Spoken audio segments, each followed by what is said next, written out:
I'm Charlie Jagno, Clerk of Court of St. Landry Parish.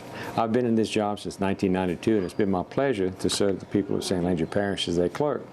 One of the favorite parts of my job is the archives and the responsibilities and the opportunities that go along with taking care of the archives of such an old parish. We were part of Imperial St. Landry Parish when it was created. And so we have records that go way back to the 1700s. Matter of fact, this courthouse was completed in 1941, but the first courthouse was built here in about 1920, and I'm sorry, 1837. There was also a structure here in 1806.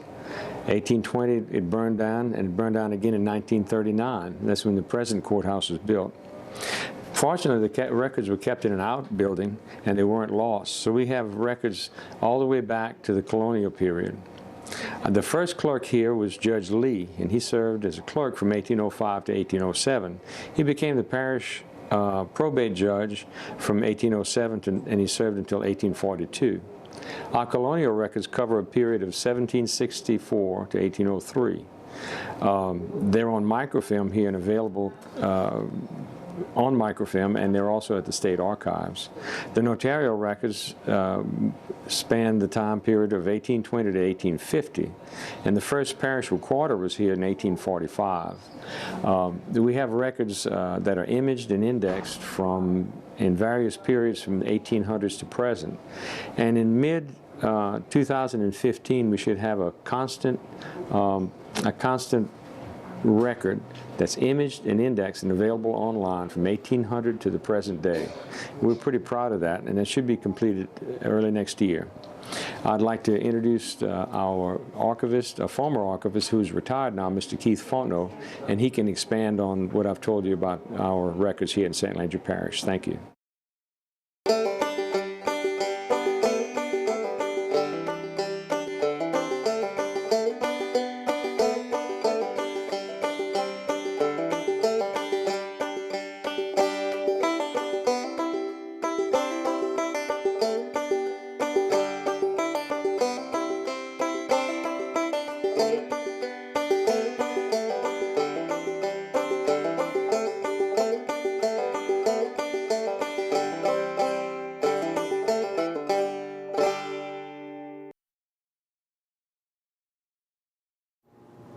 To continue, if there was no problems with creditors, the court would grant an authorization to the master. Then in turn the master would emancipate the slave. Normally it was around the age of 30 that a lot of these emancipations took place. Also, you will see emancipations in wills where servants or, slaves are given their freedom by the master upon his or her death. Later on, you can also see an emancipation sale where the slave gives the master so many dollars to purchase their freedom, and then they are given the emancipation through a bill of sale. This is much more prevalent in the 1850s. The police jury also at one time is giving emancipations and that. What's also interesting is the fact that it's the individual or the state legislature that could emancipate. The district court's role basically was to reaffirm the status of the individual.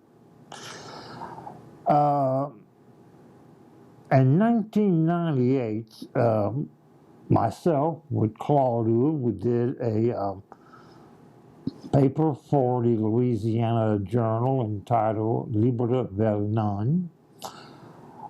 case studies of freedom cases in St. Landry Parish. What is of interest is that you had some individuals who were free living in Maryland, Kentucky, maybe southern Pennsylvania, and they are kidnapped and sold back into slavery, and in time they come forward to the district court to have their status affirmed. Again, there was due process that you had white attorneys like Valentine King who would take these cases. He went to New England, to New York, to gather information concerning certain individuals to prove that they were free. Now the question remains, who was paying for this?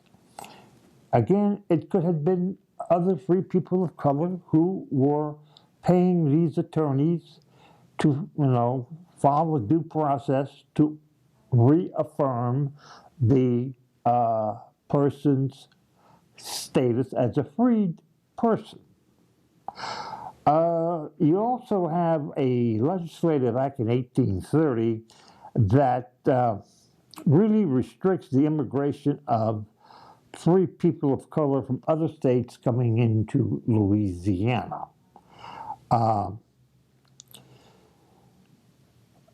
You will find that basically these freed people were local, they stayed in the state, and it was also incumbent upon the former master to provide for the health and well-being of this individual if they became sick or infirm, not to pose a burden upon the parish. So you will find emancipation records, you will find slave records, you will find a host of other records that are important, sales of brands, cattle, livestock. Also, you have the issue of transportation. It's not till 1826 that the first steamboat, the Dolphin, comes from New Orleans to Old Church Landing, or what is now Washington, Louisiana.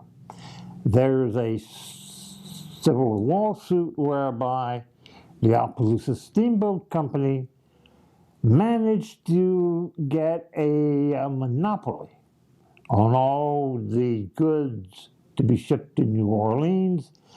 The Dolphin was in violation of that, and it was ultimately determined that the state legislature could not grant monopolies to one company. What is of interest is that the actual charter for the Opelousas Steamboat Company was in, and is still in, a district court suit. But I would say the last few years, I followed it in the clerk's office in the conveyance record so people would have better access to this document, and also to the resolutions, and also who were the stockholders and how many stock that they held in the company. You will find protest affidavits whereby a flatboat or a steamboat hit a log, a snag, it took on water. Yes, we had a certain number of barrels of, or hogsheads of sugar, cotton, hide that we had to get on the bank, and some of this was, damaged by the water. There's also a case where Ormel Hinckley was a steamboat captain, and at Washington he had one slave named Luby, who apparently fell into the bayou and never came up, and to this day he's never been found. They just don't know what happened. But the steamboat business was very lucrative. They would ship cattle, sugar, hides, whatever other staples they had to New Orleans. But, you know, you go to the police jury minutes, conveyance records, you find there's always a problem with obstructions on the waterways, especially the Atchafalaya, that has these log jams, or rafts they are called, that have to constantly be cleaned out, or I guess they would put black gunpowder and blow up the obstructions and so forth, and trying to keep a channel open. So typically you would go from Washington to the mouth of the Bayou Catawba, where you had a sandbar known as the Little Devil, or Le Petit Diable, and you had problems in times of low water where these steamers would run aground upon the sandbar. There's a case in 1859 where Mr. Chrétien and Carrier send cattle to New Orleans on a boat owned by the Offutt brothers. It turns out they ran aground, they unloaded the cattle, and the cattle were never found, and the Offutt brothers were ultimately responsible for the loss of, you know, the livestock, and had to give compensation to the owners. So you went down the Atchafalaya into Grand River through the Atchafalaya Basin, then into Bayou Plaquemine in Iberville Parish, and then into the Mississippi. Later on, they were also going up the Atchafalaya to where it ties in with the Red River, and then coming down that way too. But you had constant problems with obstructions, high water gave you problems, low water. There was a constant problem of mosquitoes and gnats and bed bugs. And, but it seems like if you read the manifest of these steamers, you will find what provisions they had, and they seem to have had a large amount of liquor to, I guess, to keep the passengers in a better frame of mind.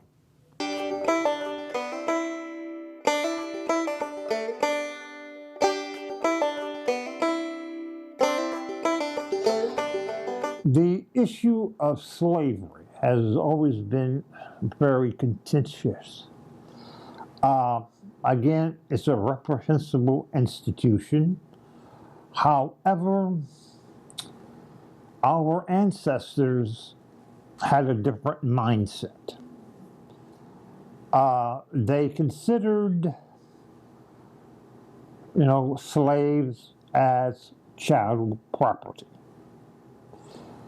You could use a slave as collateral on a mortgage, and again, they did,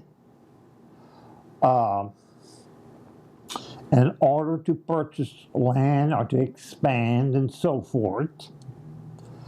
And if you defaulted upon your note, the sheriff could come in, seize the slave, and sell it at a sheriff's sale. However, the records indicate that the institution was governed by due process.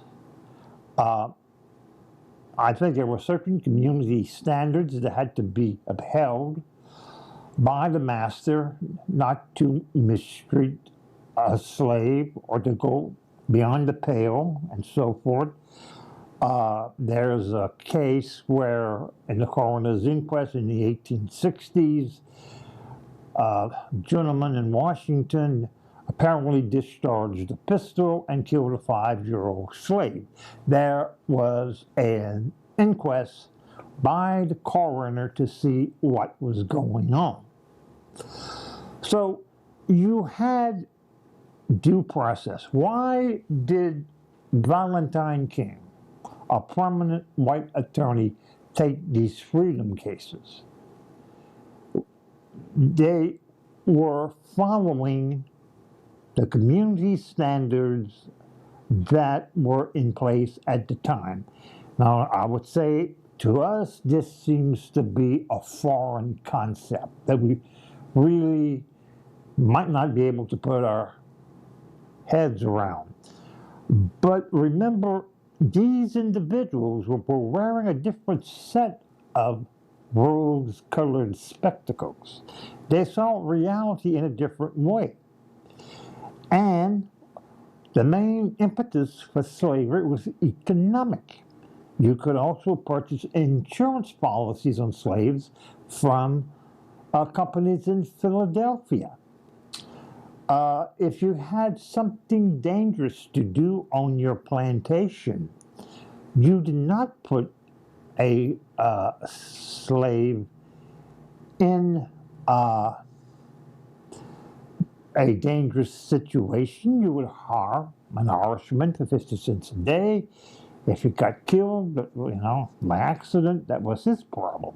So the amount of capital that is tied up in slavery is unbelievable. Again, it's driven by economics. The New England textile industry depended on it. The English textile industry depended upon cotton. If the boll weevil had come in 100 years earlier, if slavery had been economically unproductive, not worthwhile, the institution would have probably died of its own accord. But as long as there was a demand for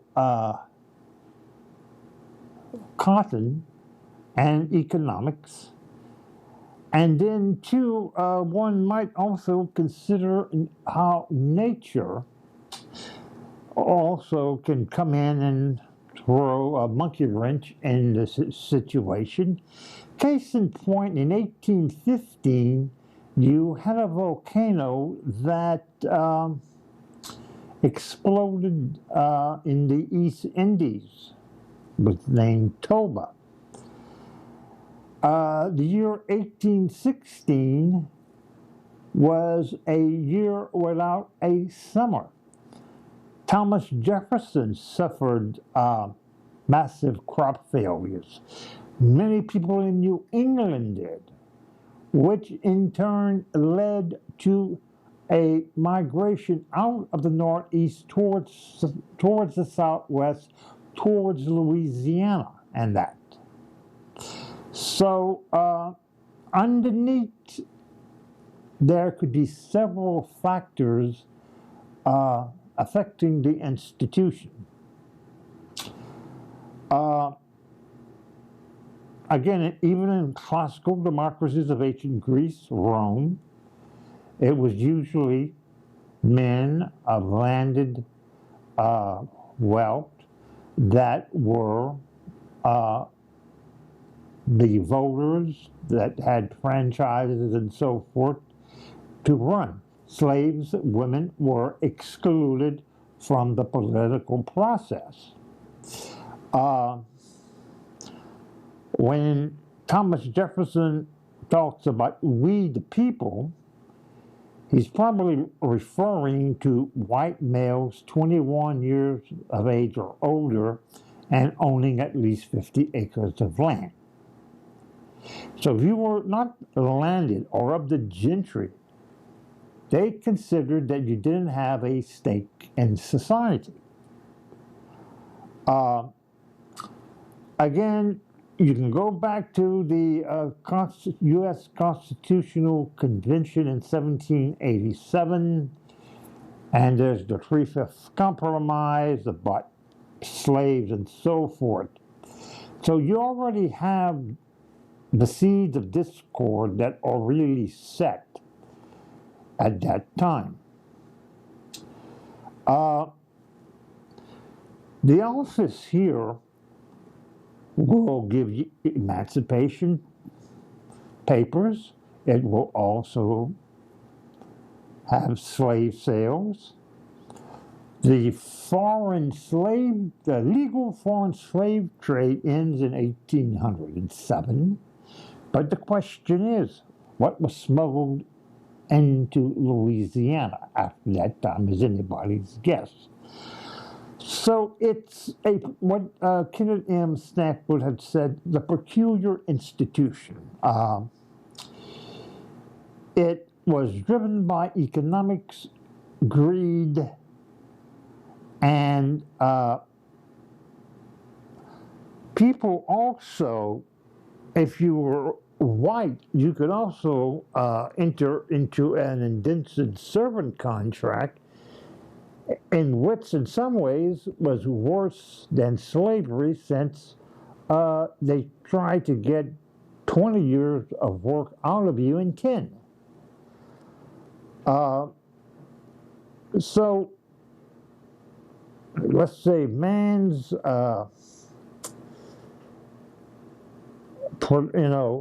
the relationship to his fellow man has always been a questionable affair.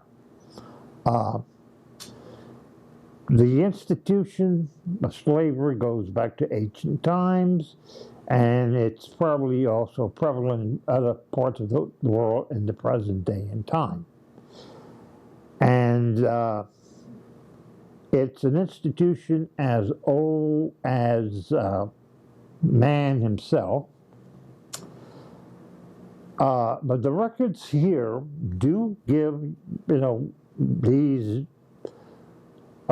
individuals who were sold. Some were lucky, they were emancipated. You also had free people of color who had slaves and who would also emancipate their relatives in that. So, again, this is a part of history that present-day society really doesn't care to look at. But, again, it's part of the human history, the history of man.